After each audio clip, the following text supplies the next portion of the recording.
Welcome back. We've got a game engine, but so far the only thing you've seen is an animation. You know, what makes it a game and not an animation? Well, user interactivity. That's the first thing, right? There's some other things a game needs. It needs some sort of a goal. It needs some sort of obstacle. Somehow the user has to have representation. But for now, user interactivity, that's the key, right? And so take a look at this example here, this car page. Now, using this one, you'll need a regular keyboard. So right now, you need to be watching this on a desktop machine. I'll get to mobile input later. But on a regular keyboard computer, if you use the arrow keys, you can actually drive the car. So the up arrow makes the car move forward, the down arrow slows it down, eventually backs it up. We can steer, backing up, going forward, driving around. Oh, there you go. So we can drive this car around on the screen. My goodness, this is beginning to feel like a game. Yes, it does. And, you know, look at that. It wraps around when it gets to the edges, and this is cool. Oh, you could play with this for hours. Okay, I could, because I have a simple little brain. But yeah, this is beginning to be pretty fun, yeah? Now this is starting to feel like a real game. And of course, this is done with the game engine. Let's take a look at how this code is written. And it turns out it's not terribly complex. We just need a few new ideas. So look at the source code. And you can see the structure is exactly like it was before. And I've done some interesting things. Now, in this particular example, we have the script tag. Now, this time I went to the /simplegame10.js. That means I'm going back to the main engine that I have on my page. So you can modify this URL to be wherever you have that simple game file, and it can be exactly the file name you're using. You can even link to it on my website, but probably you should do your own, just in case my site goes down. So I'm linking to that simple game library. Now I've created two scenes, or two objects. One variable is the scene, the other one is the car. Now we'll have two functions, just as you're beginning to expect. We'll have an init function, and we'll have an update function. Alright, this is fine. The HTML is very simple. It's simply onload calls init. I do have a heading 1 here. Often I don't even bother with that, because all the exciting stuff will be in the canvas that gets created when we build the scene. Let's take a look at init, and it starts out exactly like you'd expect. Scene gets new scene. Car gets new sprite. So I'm calling it car because it's a car. It's going to be a sprite. Sprites are the objects that move around. And as you recall, sprites always have 4 parameters. What scene does it belong to? What is its file name? So what file name is the image associated with it? Now, one thing, when we start moving images around, you do need to think a little bit about the image. And so this particular image by itself is called car.ping. There it is. I blew it up a lot so you can see it. When you have an image for a simple game, there's a few things you want to think about. By default, we want it to be facing to the right. And the other thing that you may want to think about is that probably you'll want to have some transparency. You can use pretty much any format that works on the web, but my favorite format is ping. I also increasingly like SVG.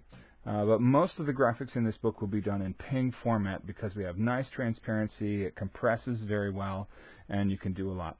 This particular image I actually created in a 3D modeling package. You don't have to be able to do that. I'll show you some great places you can get some wonderful graphics online. If you can mess around with a paint program, that's great too. I've got some links to some great resources you can look at for creating and modifying graphics to do what you want. In any case, I take the graphic and I put it in the same directory as my simple game.js and the file that I'm trying to build. Now we come back to this example, and you can see, alright, looking at the code again. So car is new sprite, scene, car, and I started out at 50 pixels, that's the dots on the screen, by 30 pixels. So the size that it's shown on the screen may not be the size that it actually is. Later, if we find we're having performance problems, this may be one thing we'll adjust, is make sure that we create in our image editor the images to be exactly the size we need. But for now, it's just fine. Now, we have a car, but we want to do a couple of things with it. If we're going to move it around, we need to give it an initial starting angle. car.setAngle 270. Now, these angles are measured in degrees, like you may be familiar with navigation. Those of you who know math, you're like, seriously, you're not doing radians? Yeah, I'm doing radians, don't worry. But because more people are familiar with degree notation, we'll begin there. And then later on, as we get to the more advanced stuff, I'll show you how mathematicians really prefer to use radians. But for now, it's fine. We'll go with degrees. And so 270 means, well, we're going to begin by facing direction 270, which is east in navigation. All right, car.setSpeed 0. What does that mean? Car, set your speed to 0. I know, this is wonderful. And finally, of course, scene.start. If you forget that scene.start, you won't see the canvas. You won't see anything happen. It just sits there and pouts. Okay, now we need an update function, as we always do. And the update always starts with scene.clear. Clear the scene. If we forget that, you'll know, because it won't look very good. All right, now we have something interesting happening here in line 24. See if you can figure out what's going on. If keys down, K underscore left. What is that? Okay, it's definitely an if statement. It's definitely got a condition. And there's definitely, it probably means something if the left arrow is pressed. That is exactly what it means. Keys down is the name of an array. And this array contains a bunch of really useful information. It contains a bunch of Boolean, true and false values. See, the normal way that HTML reads keyboard input is great for typing text. It's not so good for gaming, because when we type text, you typically don't have more than one key pressed at a time, and what matters is not exactly when the keys were pressed, but what order they were pressed in. Well, in gaming, it's very different. We want to know exactly when a key is down and exactly when it's up, and it's fine to have 2 or 3 down at once. So we have to have a different way. So this keys down is a special array that allows me to put in any key number and tell what's the current status of that. Is it pressed? Is it up?